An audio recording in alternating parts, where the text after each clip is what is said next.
Fala seus pernas de pau, beleza? Aqui quem fala é o Guilherme, tá começando mais um vídeo do canal Arbitrando.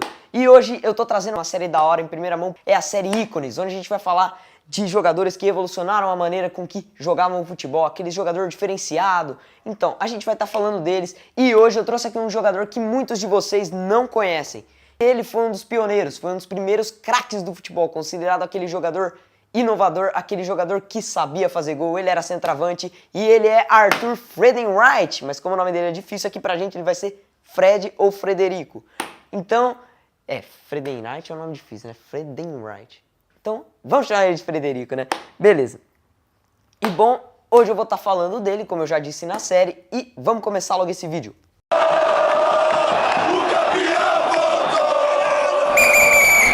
Então vamos começar logo essa bagaça. Arthur Friedenreich nasceu dia 18 de julho de 1892 e ele era filho de pai alemão e uma mãe brasileira, uma mãe negra brasileira. Ela era professora, há uma lenda que dizia que ela era uma lavadeira, mas isso acredita-se que tenha sido um pensamento muito racista, porque na verdade ela era uma professora. Então o Fred era aquele jogador alto, de olho claro, devido às descendências de seu pai, mas também era moreno, por conta de sua mãe. E esse fato de ser descendente de alemão ajudou muito na sua carreira, já que na época os times não aceitavam jogadores negros, né? Isso vai ser tema do nosso outro vídeo. Assiste aí, acompanha o canal que vocês vão ver, ok? Como o Fred nasceu em São Paulo, ele era aquele típico jogador de futebol paulista, certo? Ele começou a jogar futebol ainda na adolescência e passou por clubes como Germânia, que é o atual Pinheiros, Mackenzie, Ipiranga e Paulistano. Aí, ó, já esqueceu. Primeira partida do cara foi em 1909, pô. Que hoje, né, não são mais clubes profissionais, não trabalham mais como futebol profissional, mas são apenas clubes de São Paulo, ok? No início da carreira, Fred já era aquele jogador diferenciado, porém ele era levado em conta como sendo diferente por ser ágil, rápido e saber fazer gol, aquele atacante que sabe fazer gol, atacante matador. E é aí que entra um tal de Hermann Friese, um alemão bom que veio de lá, da Europa, com fama já, e a quem o Fred deve o brioque mais um pouco, porque o Hermann Friese fez ele trabalhar fundamento, famoso fundamento, né? Que tá faltando pro jogador brasileiro, né? Por isso o futebol brasileiro tá uma bosta. E bom, ele fez o Fred trabalhar cabeceio, cruzamento, chutar com as duas pernas, a qualidade do passe, chute, agilidade e trabalhou também o corpo de Fred. Então ele levava vantagem em tudo. A partir desse momento ele começou a não ser só um jogador diferenciado, mas um jogador que também levava vantagem sobre os outros. Levava vantagem dividida, levava vantagem porque ele estava com as duas pernas, então qualquer posição para ele era a posição perfeita para fazer o gol. Então ele acabava levando vantagem por isso. Além disso, naquela época era muito difícil ter uma bola lançada na área, então cabeceio era muito difícil. Mesmo assim, o Hermann fez o Fred trabalhar e por isso ele foi considerado um dos jogadores mais completos até hoje. Lembrando que esse trabalho o Fred foi pioneiro porque ainda não existia no Brasil, então o Hermann Friese fez ele fazer isso, né? E foi um negócio que revolucionou o futebol porque a partir daí os clubes viram, né, que dava certo o negócio, né? Que tava dando certo. Pô, delegações brasileiras, vejam, pelo amor de Deus, sigam o exemplo desse cara. E como eu já disse, foi por isso que ele começou a levar vantagem, porque ele foi o pioneiro, né?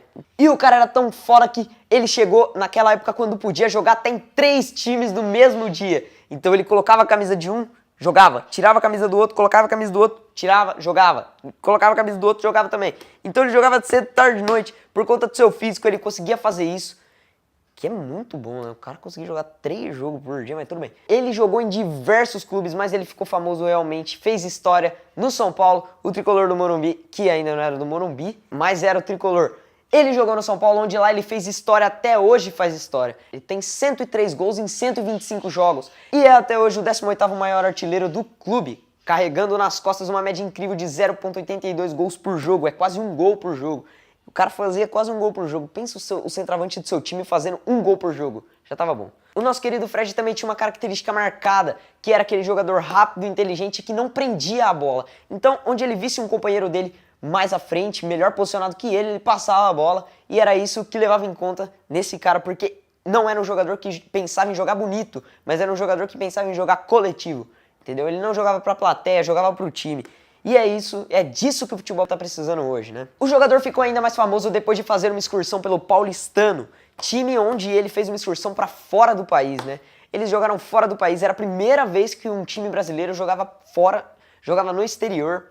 E o nosso querido Frederico, nosso querido centroavante, ele chegou aqui com uma marca de 9 das 10 partidas disputadas fora. Então ele ganhou muita fama por isso. Mas ele ainda fez mais coisa e fez mais coisa pela nossa seleção brasileira, né?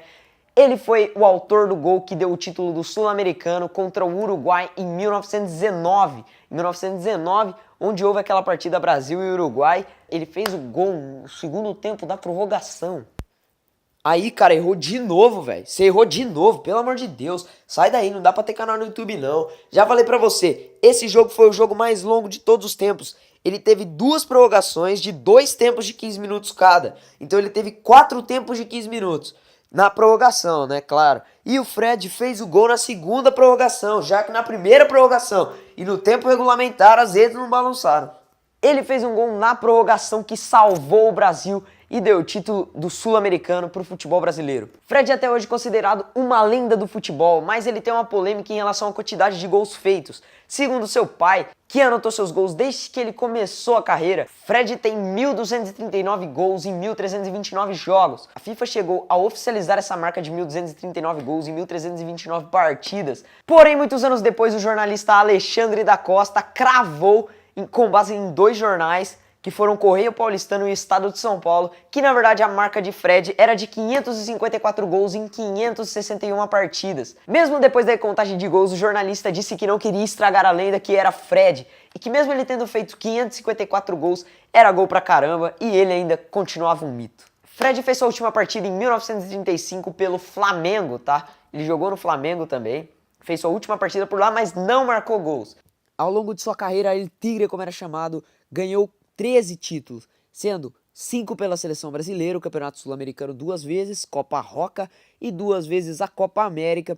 E com os clubes ganhou a Taça Loduran em 1920 pelo Paulistano, Campeonato Paulista em 1918, 1919, 21, 26, 27 e 1929 também pelo Paulistano e o Campeonato Paulista em 1931 pelo São Paulo.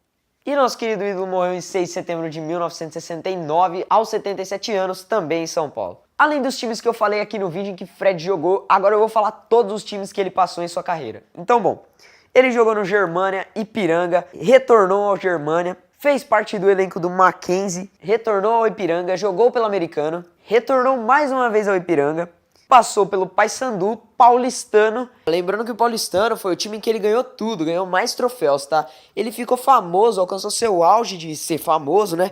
No time do São Paulo e fez história por lá. Mas também fez história no Paulistano e que foi aonde ele ganhou mais troféus na sua vida, tá? E voltou ao Ipiranga de novo. Depois ele passou por Flamengo, Paulistano, Internacional, Atlético Santista, Santos, São Paulo, onde ele fez maior sucesso, alcançou seu auge no São Paulo, depois passou por Santos de novo e acabou no Flamengo, onde ele fez o seu último jogo. Moleque, se eu conto uma história pra vocês não acreditam.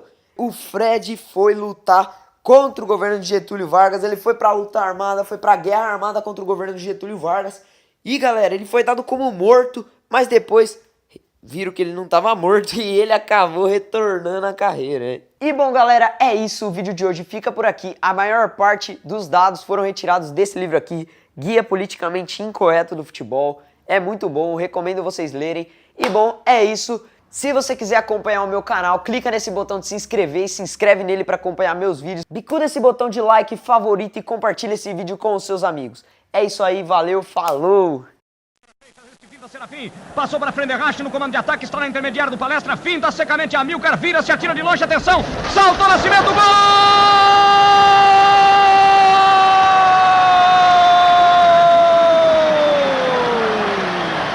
Do São Paulo! Frenderrache espetacularmente! Gol do São Paulo a 5 minutos de partida, Humberto. Que beleza, José Paulo. Fred chutou de longa distância, mais ou menos a 40 jardas. Pegou um tiro potentíssimo, surpreendendo todo mundo e principalmente o goleiro Nascimento do Palestra. Informou o Brim Sol a Sol.